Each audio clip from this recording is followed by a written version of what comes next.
Hey everyone, in this video we're gonna take a look at one of the most impressive illegal ports on the NES, and that is Hammer Team's Aladdin. Now this is an SNES to NES port again of one of the best Disney games ever made, and that is Aladdin for the SNES. Now you see, this right here is Aladdin on the SNES that everybody knows and loves. And this is the visually stunning illegal port made by Hammer Team on the NES. As you can see, they both look amazing. You see, before licensed games were utter garbage or serviceable at best, there was actually a time when these games were very good, especially the Disney ones. These old Disney games from the 8 and 16-bit era would often capture that special old-timey Disney atmosphere, the Disney vibe, through combination of beautiful music, dynamic gameplay, absolutely stunning visuals. They really captured that old-timey Disney feeling. Whether you played Aladdin on the Mega Drive or Genesis, whatever you want to call it, or the SNES, despite both being completely different games, they both had that special Disney vibe to them. That's not to say that we didn't have bad licensed games back then and bad Disney games, but for the most part, they were very good.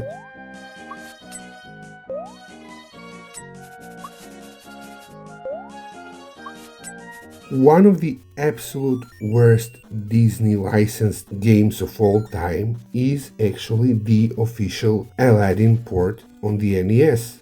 That was only released here in Europe. This was such a terribly botched port of the Genesis version, which came out on the Game Boy, and then that Game Boy version was ported to the NES, and it's just this borderline unplayable game that even bootleg developers who tried to fix it couldn't fix it.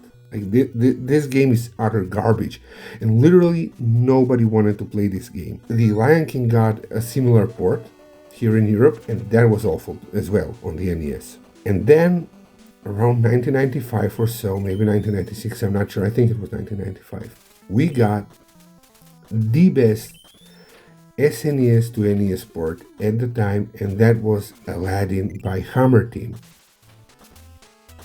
I bought Hammer Team's Aladdin completely on a whim. I had no idea what to expect. I bought it on a New Year's market, brought it home, and I was blown away. I did not expect something so good. Now, the guy at the stall did tell me that this was a movie game, that it was very good. It wasn't like the other Aladdin that was also sold here. And I honestly didn't know what to think about it. It was a cheap game, so we went ahead and bought it. And I was blown away when I brought it home. It was absolutely incredible. Now sure, I already had the SNES Aladdin, but to be able to play something like this on the NES, even back then for me, was very fascinating. And there was, the version I got had this, it was the early version that was released. And in this version, the music would cut off after a while, it would stop. So I legitimately thought that this was some unreleased game, official game by Capcom, that they never released on the NES, that I wasn't supposed to have, and that made it that much more impressive and cool. Later, around 1997, 1998, we'd get another version, which most of my recordings are of that right now, where the music doesn't cut off, and it had other improvements as well. One of these improved versions can be found on that 45-in-1 cartridge that also contains the Super Mario World final version. Now, while not perfect, the physics in the NES version of Aladdin are absolutely mind-blowing. Hammer Team managed to quite successfully replicate the physics of the SNES version, so bouncing off objects and enemies actually works very similarly to the SNES original.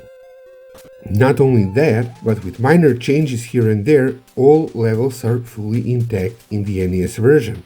The sheet you use as a parachute is not as overpowered as the one in the original, which some might see as a good thing. I personally see it as a bad thing because I really rely on that parachute a lot in the original game, but it's there and can be used. Visually, Hammer Team's Aladdin is one of the best looking NES games of all time. There's just so much diversity in the visuals.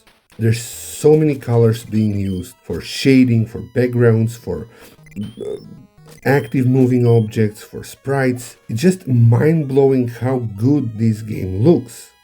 It's just perfection, pure 8-bit perfection. This is a visually absolutely mind-blowingly stunning game. There was so much attention to detail in this one. They have some minor animations in the background, animated stars in the Jasmine and Aladdin carpet level. This is just such an incredible looking game, and it's hard to believe that this is an illegal port.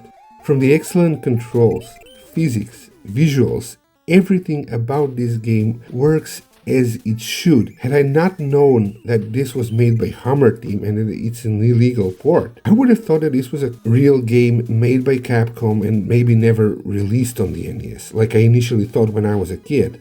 Now there's one odd thing.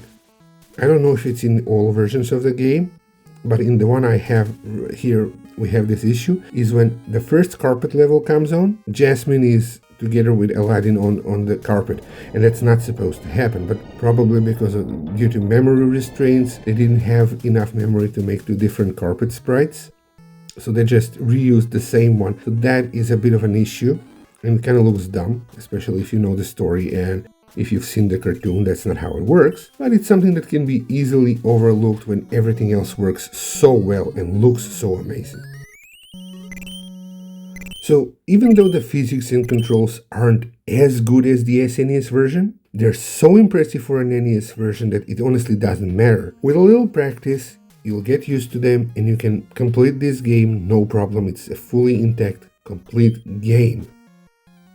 I'm just so grateful to have been part of this bootleg video game history firsthand, to have experienced these wonderful illegal ports of games when they were actually sold and released originally.